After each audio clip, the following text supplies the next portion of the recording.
तो सभी जिंदा दिल भाई बहनों को आपके अपने आपके चहेते स्वामी जोगेंद्र योगाचार्य की सादर नमस्कार। तो कैसे हैं मेरे सभी जिंदा दिल भाई बहने? एकदम शानदार, जानदार, स्वस्थ, आनंद में। बस यही जीवन का सार है प्रिय बंधुओं।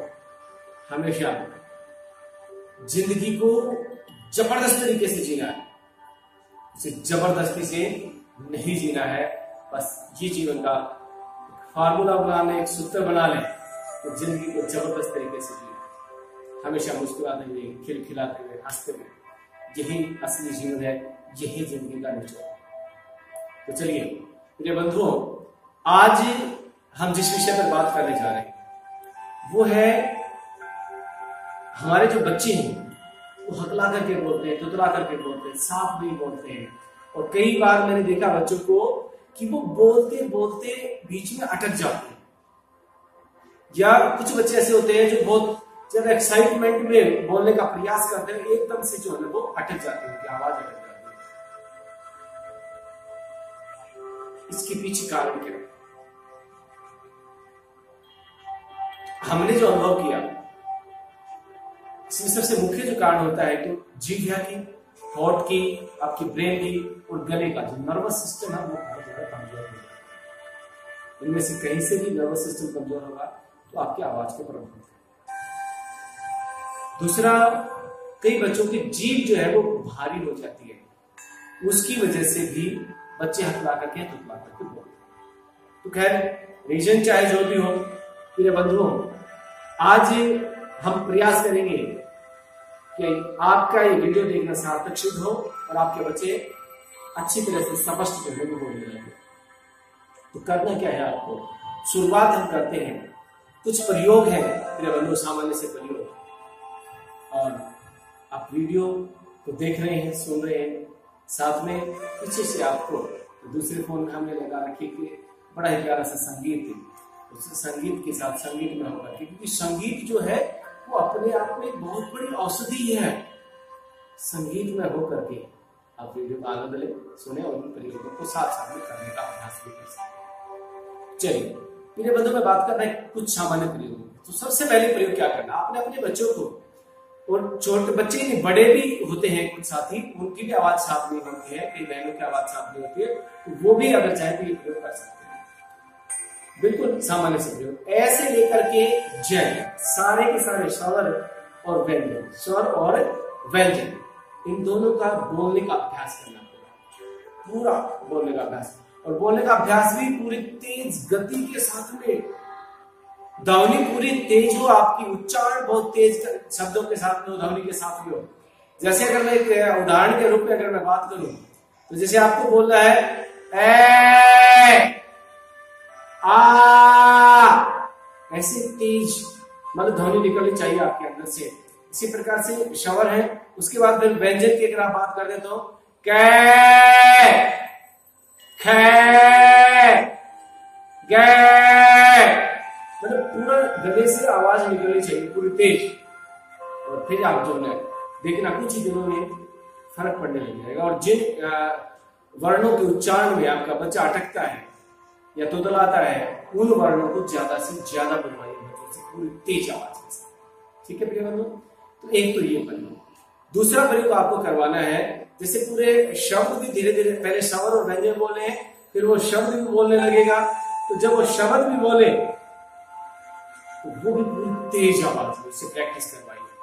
जैसे अरे ओ भाई साहब बोलना है आपको, अरे ओ भाई साहब, यदि ऐसा बोलना है तो उनसे मतलब किस तरीके से वो इस सेंटेंस को बोलेंगे, इस प्रकार से उनसे बुलवाइएगा। अरे ओ भाई साहब,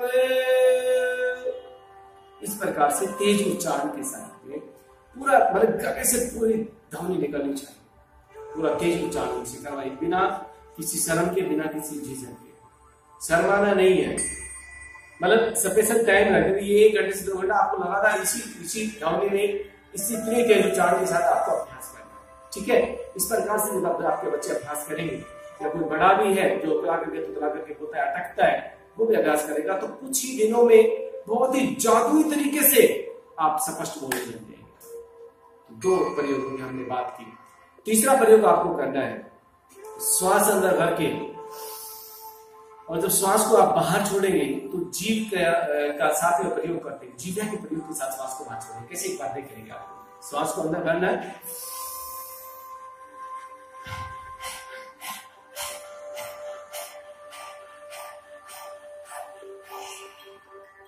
इस प्रकार से जीभ की एक्सरसाइज पूरी मूवमेंट में लेकर एक बार फिर से मैं करके दिखाता हूँ। श्वास अंदर भर के जीभ के प्रयोग के साथ आपको श्वास को बाहर छोड़ना है। एक बार फिर से देखेंगे आप ये।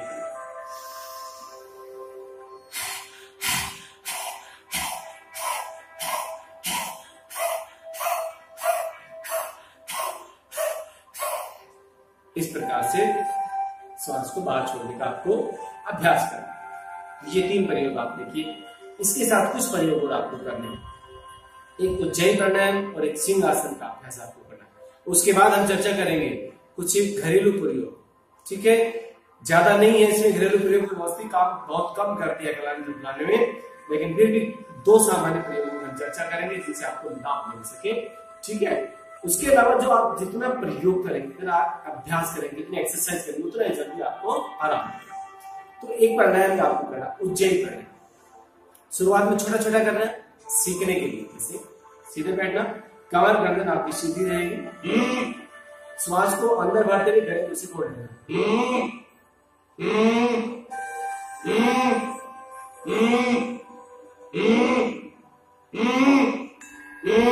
यह सीखने का तरीका।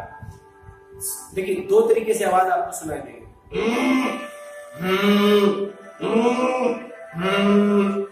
जो पहली आवाज आपने सुनाई दी, तो श्वास को अंदर भरते हुए गले को आप उज्जित कर रहा है। जो दूसरी वाली आपको आवाज सुनाई वो श्वास को बाहर छोड़ रहा है। दूसरे वाला अभ्यास गलत है, वो नहीं करना है, पहले वाला अभ्यास करना है, ये वाला, ठीक है। दूसरे वाला अभ्यास में श्वास को बाहर छोड़ते सिर्फ आवाज निकालो नाक से, ठीक है। ये ध्यान रखना है आपको। तो पूरा अभ्यास कैसे होगा उज्जयी प्राणायाम का, वो एक बार आप देख लेंगे ध्यान से। श्वास को अंदर भरते हुए महसूस करें जैसे गले से आप श्वास अंदर भरें।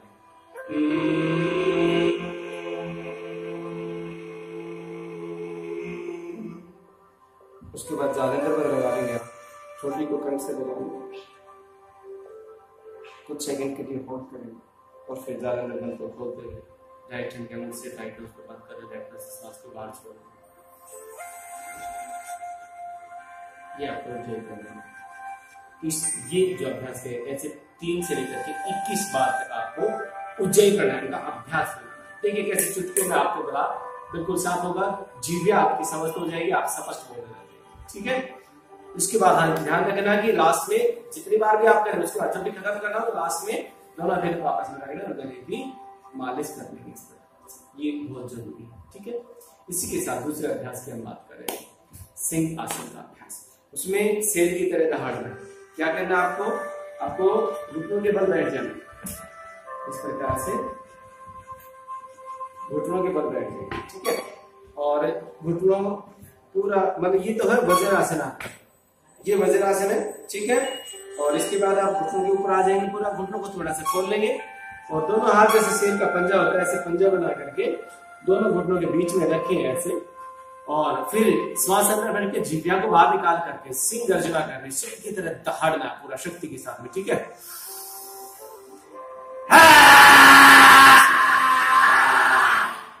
ऐसे पूरा गले से आवाज आनी चाहिए, ऐसे नहीं करना ये आप आवाज निकाल रहे पूरा अंदर से जुनून के साथ, यहां से आवाज निकल के आएगी पूरे। एक बार फिर से अभ्यास करके मेरे साथ करेंगे, चलो मेरे साथ करेंगे सभी बच्चे जो मुझे देख रहे हैं सुन रहे हैं, मेरे साथ करेंगे। तो अभ्यास सिंहासन का, शेर की तरह मजबूत बनना है, शेर की तरह दिल आपका मजबूत होना चाहिए, लीडर बनना है, साहसी बनना है, डरना नहीं है किसी से भी, ठीक है। तो श्वास अंदर भरते हुए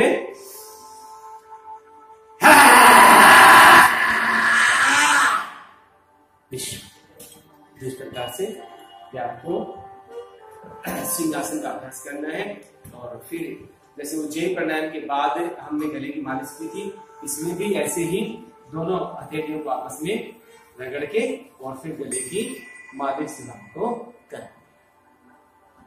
ये तो थे कुछ अभ्यासों की बात।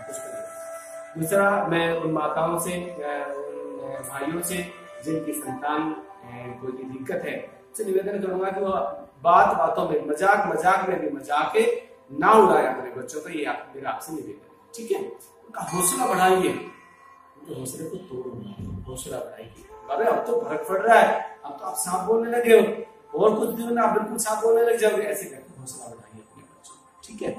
दूसरा आपको क्या करना है, 2 काली मिर्च लेनी है, 2 काली मिर्च मुंह में डाल लीजिए, टॉफी की तरह चूसना, बस इस तरह से काम करना। दिन में 2 जोड़े काली मिर्च चूस लेना, टॉफी की तरह चूस लेना, मुंह में डाल कर आपकी आवाज साफ होनी शुरू होगी। इसके अलावा एक बहुत विशेष प्रयोग आपको बताने जा रहे हैं। क्या करना है, 2 चम्मच तो आपको आंवले का रस लेना, ताजी आंवले का रस लेना, 2 चम्मच आंवले का रस, 2 चम्मच हरे धनिए का रस लेना, हरे धनिए का उसको कूट करके कपड़े में भिगो कर निचोड़ना, इसको हरे धनिए का रस। ऐसे आंवले को भी कद्दूकस कर ले बारीक वाले में से, और घिया के जिसको हम बोलते हैं उसमें से फिर कपड़े पकड़ के निचोड़ देना, आंवले का रस निकल जाएगा, साफ कर डालेगा, ठीक है। तो 2 चम्मच हरे धनिए का रस, 2 चम्मच आंवले का रस, इसमें 1 चम्मच शहद मिलाना, और उसके बाद 1 कप गर्म पानी में इसको खूब अच्छे से मिला, ठीक है। गर्म पानी में मिला करके फिर इस पानी को मुंह में लेना और मुंह में खूब हिलाना उसको, जितनी ज्यादा देर तक आप हिला सकते हो। उसके बाद सिप सिप करके फिर एक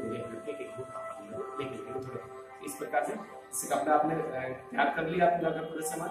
और उसके बाद मुंह में लिया, एक घूंट आपने मुंह में लिया इसको, दवाई को, और मुंह में लेकर के फिर